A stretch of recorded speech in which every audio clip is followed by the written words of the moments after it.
very good morning. My name is Martin Lycka. Welcome to the live session of my Safe Bet show. We're doing it live because we have a very special guest today. No other than Mr. Jayson Williams. Welcome on the show, Jayson. Well, thank you, Martin. Great to have you here. I suppose this man requires absolutely no introduction, but I have done my homework. Okay. So I've decided to show you Jayson, the caliber of Jayson's greatness, to compare his NBA totals with mine. So Jayson, this is my cheat sheet. Wikipedia is telling me that you scored 3,472 points in the NBA. Well, Martin Lycka's total is zilch. Rebounds, 3,584. Well, once again, I've got no rebounds in the NBA. I got bit more comfortable with your assets total because that's 287 again compared to my number. You get the point, ladies and gentlemen. Welcome on the show again, Jayson, and let me just start with talking about your basketball career. You're a true St. John's legend, nominated to the 1989 second All-Big East or All-Big East second team. And I'm sure that we could be talking about your experience at St. John's for hours, if not days. But if you were to pick one memory that you cherish the most and share it with the audience, that'd be great. I think it would be Luke Carnesecca, who just turned 97 years old. First of all, my name is Jayson Williams. I'm an NBA All-Star, formerly. I went to St. John's University. And why I'm here with Martin, here goes a basketball player, and here goes a man who is talking about responsible gaming. What do we have in common? What we have in common is that I have a treatment center that only has 5 people that is down in Florida, and we teach through outdoor venture therapy. So, you know, we do touch and goes with airplanes. You're flying an airplane. You're jumping out of airplanes, indoor skydiving, outdoor skydiving. I got a list here, wave running, horseback riding. We got yoga. We got Everglades tours where I have an airboat. We take you all through the Everglades. If I'm missing anything here, we have goats, chickens, horses. All the teammates that who are our clients are involved in all of the taking of the land, helping keeping it up. And I met Martin, and Martin told me, he said, look, I'm a part of a gaming, online betting, and I don't want to be one of the guys that do 1-800, you know, whatever. I don't want to put anybody down because this is New Jersey and I want to make it out of here. I've been in enough trouble in New Jersey. All right, so he don't want to be a part of the 1-800 guys. So he looked at my facility. He met with all our doctors and my therapists. I'm not a doctor or therapist. I'm a warning or an example to people how to get in trouble, how to get out of trouble, how to stay sober. So he told me, he said, look, if I send you a customer, because for me, I'm not one of those guys that can drink one, you know, one is not enough, and well, one is too many, and 1,000 is not enough for me to drink. Some people can responsibly gamble, but some people can't. And Martin told me, he said, if I send people down to your place, which is a unique place where we take you out of your comfort zone, I'm not throwing you out the airplane just to look at that look on your face. I'm throwing you out of the airplane so you can trust in us and you get that same thrill that you do when you put down a bet.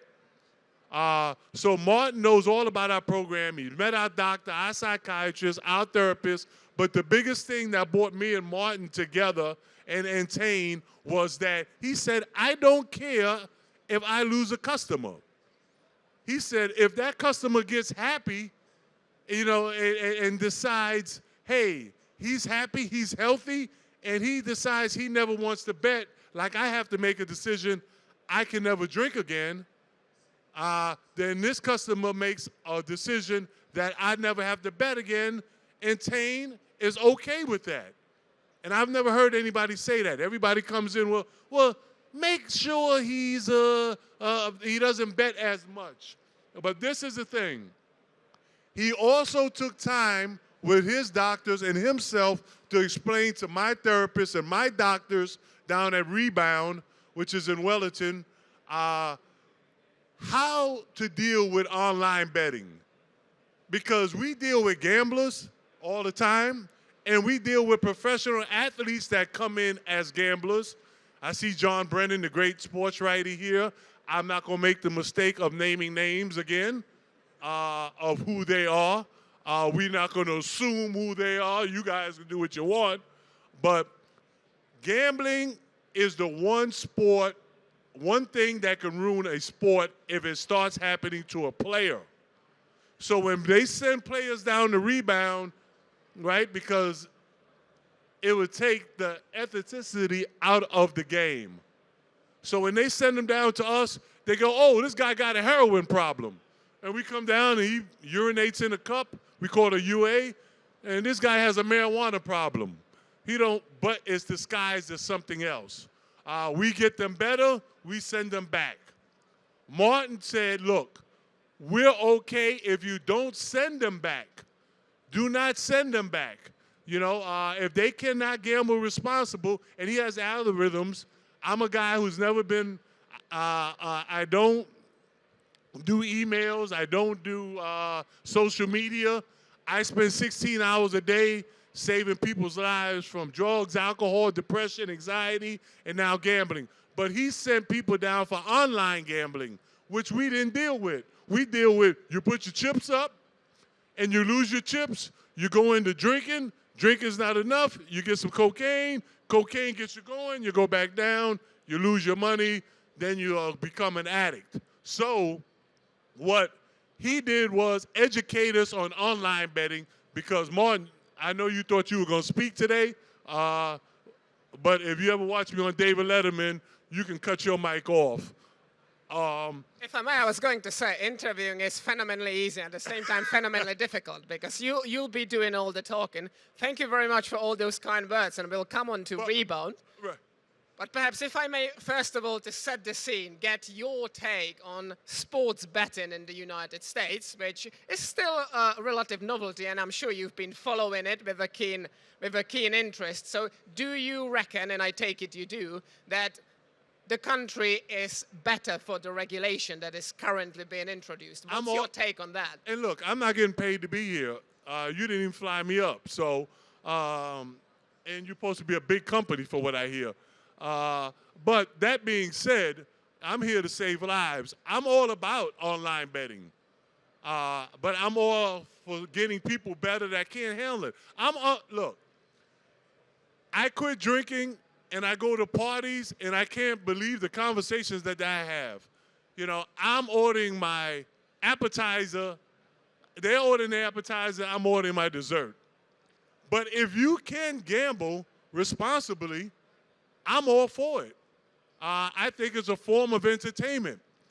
Look, I played 100 games a year, and John Brennan, who covered us, he's sitting right here saying, that's bullshit. You didn't play 100 games a year. You made the playoffs very few times. John, I'm talking about the 10 games that we started for preseason. All right? So about 92 games. Every once in a while, we made the playoffs. That was my thrill. That was my endorphins getting up. That's why down at Rebound, we're jumping out airplanes. Everybody that leaves the program gets scuba dive certified. That's why Martin came in, because we had no idea the difference between betting and online betting. But he explained to that look, my ex-wives, which I have, I don't know, a couple dozen, I see them take the credit card, and at the end of the credit card, go ahead, go shopping. Nah, I don't want to go with you. And then the 27th or the 28th come, and the bill comes, and you go, whoa. It's the same thing with online betting, right? Because it's not in front of you. But you have to teach and educate and aware people of online betting just as much as having a black card in American Express. You know, I see a car go by, I go, hey, I'm going to buy that car. The 28th goes, Holy shit, I can't afford that car. Now what I'm going to do? What nothing else to do, find another addiction. But what online gambling is nothing wrong if you can do it responsibly. And you asked me a question about... I did indeed. Yes, you did. And about St. John's. And what was my favorite time at St. John's? If you got a minute, this came from Charles Oakley. You guys will meet Charles Oakley later. Guaranteed, Martin will have a lot of questions for him, and you won't get any answers. Charles doesn't talk. He just beats people up. So, is that clear, John? So at St. John's, Coach Carnesecca, Charles Oakley told me, I said, look, I'm playing behind this stiff. His name is Marco Baldi. He's from Italy, because everybody thought Coach Carnesecca was in the mafia, is why we won all our games, or most of them, because we were scared to meet, like Robert Kraft said, Big Tony in the back of the pizza joint. So he said, Oak said, why don't you have some of your friends come and start rooting you in the game? I said, okay, that's what I'll do. So I had about 25 tickets. I put it behind the bench. And I said, when the second half starts coming, you start chanting, we want Williams, we want Williams, we want Williams. Second half started, I looked back. I said, hit it, guys. They said, we want Williams, we want Williams, we want Williams. All of a sudden, Coach Carnesecca, must have been about 96 still at the time, comes running over. He goes, Williams, get your butt over here. And I come over and he goes, son, I need you to go into the stands with your friends because obviously they need you more than we do. and that's a true story.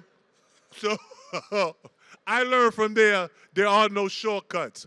There are no shortcuts, and I'm dead serious about addiction. We have one of the highest success rates. We're the only outdoor venture therapy. Nobody wants to sit across from somebody for 10 hours in a classroom. We want to be outside. We want to have our dinners outside. We want to be our lunches and our breakfasts around alcohol so we can process it. Because if you get anything from me today besides that Martin is for real about helping people get better and why I'm here, and I'll be leaving here to go straight back to work because that's my passion, I have a disease. I'm an alcoholic. I have a disease that tells me I don't have a disease. And I have the only disease that you can go to jail for. So I am very aware and educating people. I spoke to Georgetown medical students yesterday, and I had a doctor, and I'll give you a chance to talk in a minute. Martin? Thank you. Now, I was going to go for what you guys did on the call. I call a timeout and ask you a question. But I got into an argument with a doctor who was 80 years old who told me that none of these kids that are 250 medical students at Georgetown have seen but 2 to 4 alcoholics or addicts in their life. And he wanted me to agree with that. You got the wrong person because I didn't get paid to do that, and I wouldn't, even if I did, I wasn't going to lie. First of all, everyone in here has somebody in their family who has a problem with alcohol or drugs. And I told him if you don't have that person who's 250 residents to be doctors who we need to change because those are the people that are giving out the prescriptions. There's no more guys on the corner where you get your drugs. You're getting them mostly from the doctors. That you can go back to your dorm room at Georgetown. You'll find some addicts. In college, we were all alcoholics at a time, just about. Hate to use the word all. But I'm going to give it back to Martin right now because I see that I'm speaking too long. Thank you, Jayson. Now, this has been great. Ladies and gentlemen, we're, of course, in Jersey, so I'm sure you will pardon some of Jayson's language. But it's very natural, and I think it's absolutely brilliant. I've been given a 5-minute warning, and clearly I have failed in my moderator's duties on this show. But I will give Jayson an opportunity to do 2 things in those 5 minutes, please. I know for a fact that you're coming up with a great Charles Oakley story because you're great friends, as you've just told the audience, as I'm sure the audience would know. So I'm sure everybody would love to hear the story. And once we've done that, just 60 seconds, and you can talk about anything you like, but ideally Rebound to convey your key messages to this audience. So this could be the run. Let's do Oak, and then let's do the 60 seconds. Okay, so I got to do Oak in 60 seconds. Oak bought a brand new sports car. And he says, take this thing out as a Porsche. We look ridiculous, 2 7-footers. Our head is over the windshield. We get to a stop sign, and he runs right through the stop sign. And I go, Oak. And he goes, I'm Oak, man. It's New York. I don't have to stop. Right? Get to another stop sign. He runs right through it. Cop pulls us over. He says, hey, man, didn't you see that stop sign back there? He said, well, I slowed down. He said, but you didn't stop. He said, but I slowed down. He said, but you didn't stop. So Oak is trying to get out of the car. This is a true story, John. And the, and the guy is, the police officer starts taking his baton and hitting Oak over the head with it, right? And Oak is saying, what are you doing? And he says, now, do you want me to stop or do you want me to slow down? True story. Fantastic. And now the 60 seconds to convey your messages about your program, anything else you'd like to tell the folks before we wrap it up. Guys, this is my passion. I don't make any money doing it down in Wellington, but it keeps me away from lawyers and judges, and it helps people save lives. And if anybody has any questions for me in the next 25 seconds I gave them, 30 seconds, please raise your hand. How many clients have graduated from your program in Wellington? We only take 5 people in a year. We have 272, and every day we speak to them through a Marco Polo app. They have word of the day. Everybody has to respond so we can see their face, and if they say, hey, they got on sunglasses and it's raining, we know there's a problem. We can say, let me see your boss. So the word to the day was surveying yourself. So all 270 people got to get on, and we have to see them. And it's the Oxford modality where we keep them accountable because there is no cure for addiction that I have. There's just accountability and structure. We got time for one more? Hi, this has been great to listen to. Thank Is this program, you said everybody knows somebody. Who is eligible to take part in this program? Anyone. We have mostly athletes, but right now we have 4 women and 1 athlete. That athlete we just released today, 3 days ago, Mike Jaminski, he said I could use his name. He spent 14 months with us. He was a famous guy in the NBA. But right now we have 4 women in. 1 is an athlete, the other 3 are not. But they shame the men. So it helps us when we get women in because women go, what? Jump out of a plane? Do you know who I was living with for the last 20 years? You know, and whoo, they jump right out. And now a 7'2" guy goes, I guess I got to do it. Yep, you got no choice. So our thing is to take you out your comfort zone with our psychiatrists because you and I can be whoever we want, one-on-one. But when I'm about to throw you out of an airplane or you about to get scuba dive certified and go 80 feet under, we learn who you are. Thank you very, very much. Thank you. Ladies and gentlemen, my name is Martin Lycka. Today I've been a truly absent moderator of the Safe Bet Show, thanks to the one and only Jayson Williams. So please give it up for him, and I'll see you next time. Thank you very much. Thank you, Martin. Jensen. Sorry, I was too long.